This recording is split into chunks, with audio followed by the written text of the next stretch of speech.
क्या आपने कभी सोचा है कि कुछ पक्षियों को घर में पालना शुभ माना जाता है और कुछ को अशुभ? कबूतर आए तो प्रेम और शांति का संदेश लाता है। तोते आए तो ज्ञान और समृद्धि का प्रतीक बनते हैं। लेकिन एक ऐसा पक्षी भी है जो आते ही डर और अनिष्ट की आहट बन जाता है।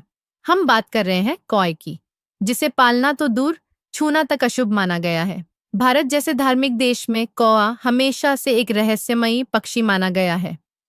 कई धार्मिक ग्रंथों में इसका जिक्र पितरों के प्रतीक के रूप में किया गया है।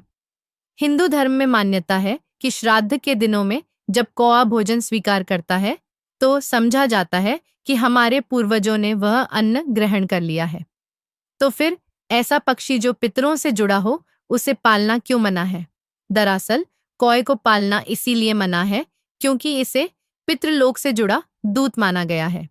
ऐसी मान्यता है कि अगर कोई व्यक्ति कौए को पालता है तो वह अनजाने में पितृलोक से जुड़े नियमों का उल्लंघन करता है, जिससे घर में पितृदोष उत्पन्न हो सकता है। परिवार में बीमारी, धन की कमी और मानसिक अशांति फैल सकती है। कौए की आवाज कर्राहट भरी होती है, जो अक्सर किसी अनहोनी का संकेत मानी जाती है। शास्त्रों में कहा गया है कि यदि कौआ अचानक छत पर बैठकर जोर जोर से बोले तो घर में कोई दुखद समाचार आने वाला हो सकता है। इसके अलावा उसका रंग पूरी तरह काला होना नकारात्मक ऊर्जा का प्रतीक माना गया है। कौए की आदतें भी इंसानों के घर के वातावरण से मेल नहीं खाती।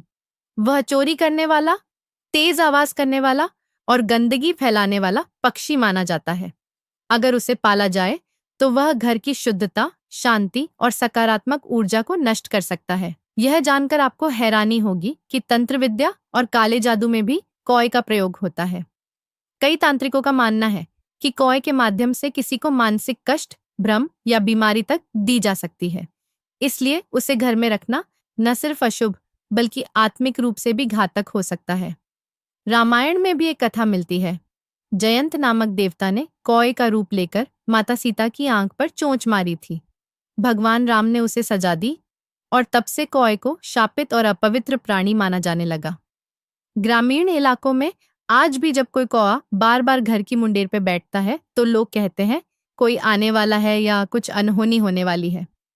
ये बातें सिर्फ कहानियां नहीं बल्कि सदियों से चली आ रही लोक मान्यताएं हैं, जिन्हें अनुभवों ने जन्म दिया है। तो अगली बार अगर आप सोचें कि कौआ भी तो बस एक पक्षी है, तो एक बार फिर सोचिए, क्या आप ऐसे दूत को अपने घर में रखना चाहेंगे जो आत्माओं और पितरों से जुड़ा हो? क्या आप ऐसा प्राणी पालना चाहेंगे जो काले रहस्य और अंधेरे से जुड़ा हो? इसीलिए बुजुर्ग हमेशा कहते हैं, कौआ घर का नहीं, जंगल का होता है। उसे घर लाना अनजाने दरवाजे खोल देना है। कुछ बातें विज्ञान नहीं समझा सकता, कुछ रहस्य सिर्फ अनुभव से ही सिखाए जाते हैं। कौए को पालने की मनाही शायद उन्हीं अनुभवों की विरासत है। तो अगली बार जब कौआ दिखे, उसे दाना जरूर दीजिए, लेकिन उसके पंखों को कभी पिंजरे में मत कैद कीजिए। तो दोस्तों, अब आप जान ही चुके हैं कि कौआ क्यों पालना मना है। धार्मिक दृष्टिकोण से, सामाजिक मान्यता से और अब तो कानूनी रूप से भी। हमारा उद्देश्य किसी अंधविश्वास को बढ़ावा देना नहीं, बल्कि उस परंपरा और मान्यता को समझना है जो पीढ़ियों से हमें चेतावनी देती आई है। कौए को कभी कैद न करें, उसके पंखों को खुला रहने दें, क्योंकि कुछ चीजें प्रकृति के लिए बनी हैं, ना कि पिंजरे के लिए। अगर आपको यह जानकारी पसंद आई हो तो कृपया इस वीडियो को लाइक करें, अपने दोस्तों और परिवार के साथ शेयर करें और ऐसे ही रहस्यमयी, धार्मिक और ज्ञानवर्धक वीडियो के लिए हमारे चैनल को सब्सक्राइब करना न भूलें। नीचे कमेंट में जरूर बताइए कि आप किस विषय पर अगला वीडियो देखना चाहते हैं। मिलते हैं अगले रहस्य के साथ। तब तक ध्यान रखिए और परंपराओं की गहराई को समझते रहिए। धन्यवाद।